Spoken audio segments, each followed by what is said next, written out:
All right, so our friends at Boeing just keep doing their wacky comedy routine, smashing these planes, dropping ramps, losing landing gear.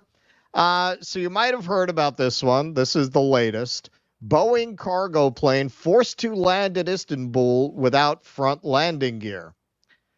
A Boeing cargo plane has been forced to land at Istanbul airport without its front landing gear in the latest setback for the embattled plane maker. Nobody was hurt in the incident in a flight operated by the delivery company FedEx, according to Turkey's transport ministry. The Boeing 767 aircraft flying from Paris Charles de Gaulle Airport on Wednesday informed the traffic control tower at Istanbul Airport that its landing gear had failed to open, and it landed with guidance from the tower, the ministry said. Emergency services were standing by for the landing. The ministry did not give a reason for the landing gear's failure and said its teams were conducting examinations at the scene as part of an investigation. The incident comes at a time when Boeing's safety record is under intense scrutiny after a string of crises and safety issues. Boeing on Tuesday said it had informed regulators about possible failures to carry out mandatory safety inspections on its 787 Dreamliner planes. The U.S. regulator, the Federal Aviation Administration, said it was, quote, investigating whether Boeing completed the inspections and whether company employees may have falsified aircraft records. It followed separate allegations by a whistleblowing engineer that Boeing took shortcuts to reduce production bottlenecks while making the 787. The U.S. manufacturer pledged this year to turn around its safety culture after a door panel blew out of an Alaska Airlines 737 MAX plane in midair in January. Boeing had been trying to ramp up production of the 737 MAX, its best-selling model, to move beyond the crisis triggered by two deadly crashes in 2018 and 2019. 737 MAX planes were grounded worldwide for the best part of 2 years. FedEx was approached for comment on Wednesday's incident. Boeing declined to comment. Now, I saw Oh, yeah, I forgot our Boeing sound cue. So I saw a headline that there are 20 more whistleblowers ready to come forward.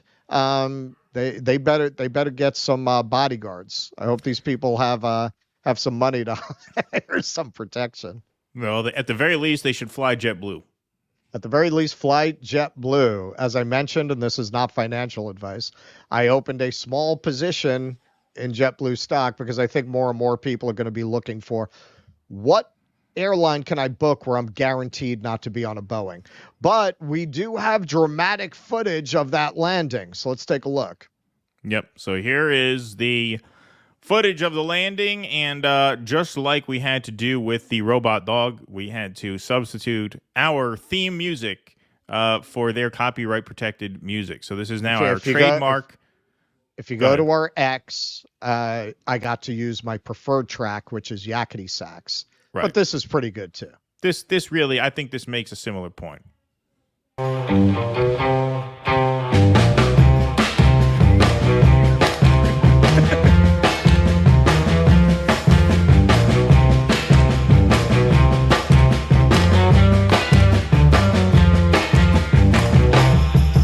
It's only funny because they didn't die. Yeah, no one died here. No one was, no one was seriously hurt. No one was injured. And the reason no one was injured is because obviously that's a FedEx plane, right? And so, thank God this was a freight aircraft.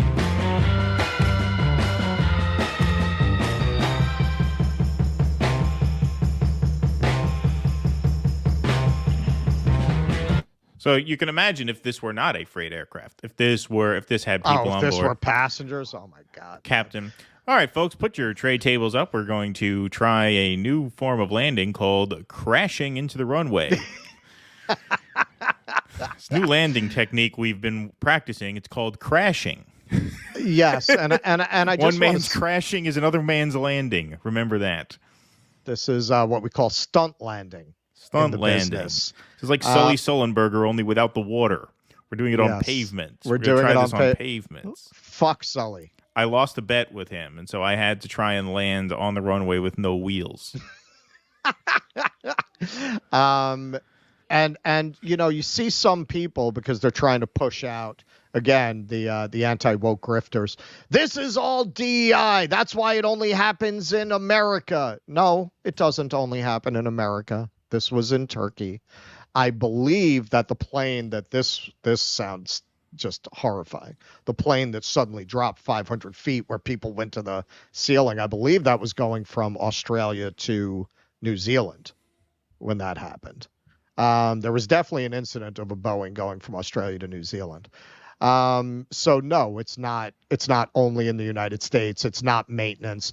I've had people say things happen with Airbuses too. Sure, things happen with any plane, but not like this. When I was my last flight back from LA, I took JetBlue and I looked up the service record of the Airbus plane I was going to be on, which had been in service since I think 2009. That type of plane went in service. Not a single incident, not one. So sure, man. I mean, it's flight. Shit happens. Shit happens with cars too, but much less with Airbus than with Boeing. I mean, not even, especially over the last couple of years. Yeah. No, that is another episode in the misadventures of Boeing. Please clap.